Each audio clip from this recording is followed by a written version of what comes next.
بسم الله الرحمن الرحیم. غیر جان تاسو ته مخاطب یم. نن په کراچۍ کې او حیدرآباد کې بلدیاتي الیکشن دی خو ایم کیو ایم دا غینه بایکاټ کړی دی او پیپل پارټي والا مو وی چیرې په الیکشن 2000 زمونږ په سر باندې راغی چې زمونږ تیاری دا غیره لپاره نشته. خو بهر کې فغوی پکې الیکشن کې د 3 اگستو اعلان کړی دی او پی ټی آی والا او جماعت اسلامي والا پاغي کې اوس دی وخت کې صدر دی. ایم کیو ایم والا ته بایکاټ وکړو. ایم کیو ایم ولی بایکاټ وکړو؟ ایم کیو ایم ته د خپل ځان پته ده چې اغي اوس حلقو ته نشي تللی. اغي چې کله د عمران خان نه جدا شوي دي نو اغه نه پس دی ته د تنقید مخامختیا ده او په ډیرو ځینو کې دی ته په حلقو کې خلکو عوامو او همداسې عام خپل ورکرز چې کوم دی هغوی ورته دا تانی ورکول چې تاسو خو عمران خان نه د ګرانۍ د وجې نه جدا شوي وي او تاسو وی چې ګرانی ده نو دا اوس چې کومه ګرانی ده نو دا د اسمان نه راکوشوله او کنه دام د عمران خان د وجې نه ده.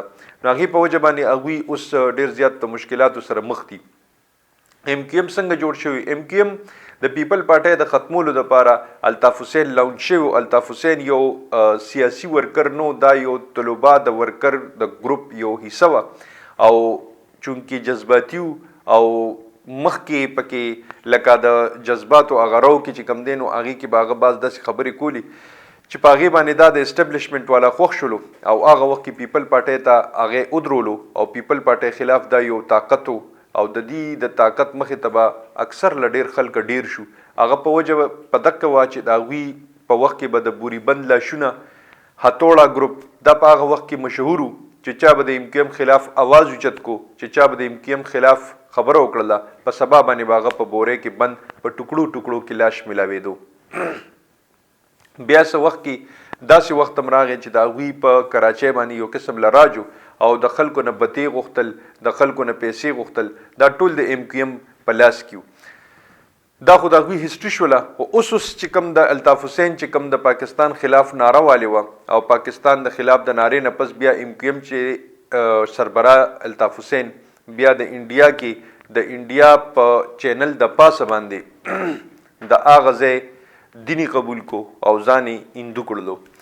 یو دویم هغې د هغه ځای د شهریت دپاره هم اپلای وکړله چې ماته د انډیا نیشنلټي میلو شي.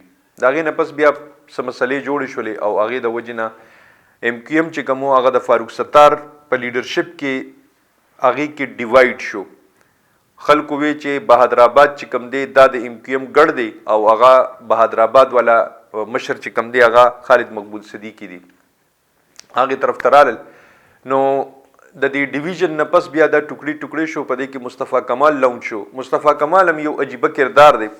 دی چې کله راتلو نو دی په ایرپورټ باندې د استقبال شو. هغې نه پس چې دی راغی نو دی چې په کم ګاډي کې و هغه هم تقریبا څه د 2.5 کروڑ روپو ګاډی و. بیا چې په کومه بنګله کې اوسېدو د هغې 1 लाख روپۍ رینټ و او دوی ویلي چې ما په ترکي کې خپل جاب پرېښوسته زه دلته رالم. دې نه مخکې دی میر پاتې شوی. د میر نه پس چې کوم و دی بیا تللی ترکي ته، هلته خپل څه کاروبار کولو یا نوکري کوله.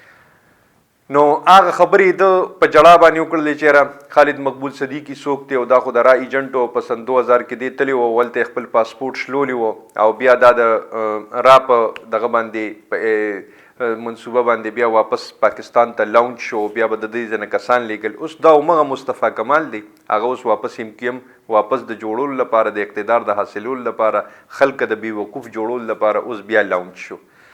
په دغه دوران کې چې کله مصطفی کمال دا پارټي جوړه کړله او خپله پارټي یې لانچ کړله، د دې پارټۍ فنډینګ یا د پارټۍ د فنډ ریزینګ دپاره د ده سره پیسې نه وي.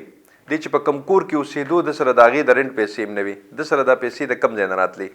دی د ده خو د ګټې وټې نور څه نو به دغه یو نوکري وه په ترکي کې پرېښوستله، د خو اساسجات نو. بیا دی د کم طرف نه دا ټول هر څه او دا وسایل چې کوم دا ده ته میلاوېدل. نو ما څنګه تاسو ته ویلي چې دا د حاجي صاحب پارټي وه او حاجي صاحب به اکثر له دا چلوله او دا به مکه ټایم کې استعمالېده چې کوم وخت کې به حاجي صاحب غوښتله. د هغې نه پس اوس هغوی د بایکاټ اعلان کړی دی چې یاره مونږ په بلدیاتي انتخاباتو کې څه نه اخلو. اوس دی چې کوم دا الزامات په عمران خان باندې لګولو د ګرانۍ، اوس هغه ګرانۍ والا الزامات چې کوم دي هغه اوس په شهباز شریف باندې نه لګوي. پیپل پارټۍ په سند کې د حکومت د جوړولو لپاره او په حیدرآباد کې او په کراچۍ کې خپل میر راوستو دپاره وي اوس هلې ځلې شروع کړي دي. آصفه بټو زرداري مو یو ټویټ کړی دی چې د سند د ترقۍ لپاره پیپل پارټۍ ته ووټ ورکړي. عجیبه خبره ده 15 کالو نه په سند کې د پیپل پارټي ګورنمنټ دی چې په دې 15 کالو کې دی ولې ترقي ورنه کړله نو را روان وخت کې به ولې څونه ترقي ورکوي دا اوس د کراچۍ د عوامو او د حیدرآباد د عوامو دا د هغوی ټسټ دی اوس په پته لګي چې اوس هغوی څوک راولي که حافظ نعیم الرحمن راولي او که د پی ټی آی څوک راولي او که د پیپل پارټۍ والا څوک دا فیصله اوس د هغوی په لاس کې ده چې هغوی اوس ځان له څه خوښوي او څوک ځان دپاره د میر دپاره انتخاب کوي دا ویډیو چې کله اپلوډ کیږي کیدای شي بیا ریزلټس راغلي وي تاسو ته ډېرې خبرې ښکارې شوي وي خو ما صرف او صرف د ایم کیو ایم والا په دغې خبرو باندې چې مخکې دا د را ایجنټانو او اوس چې کوم دي اوس محب وطن شو او اوس د پاکستان سره د مینې کولو والا خلک دي عجیبه خبره ده چې مخکې د را ایجنټانو او اوس د پاکستان سره د محبت والا دي خوشحاله او بریالي اوسئ د لوی الله په امان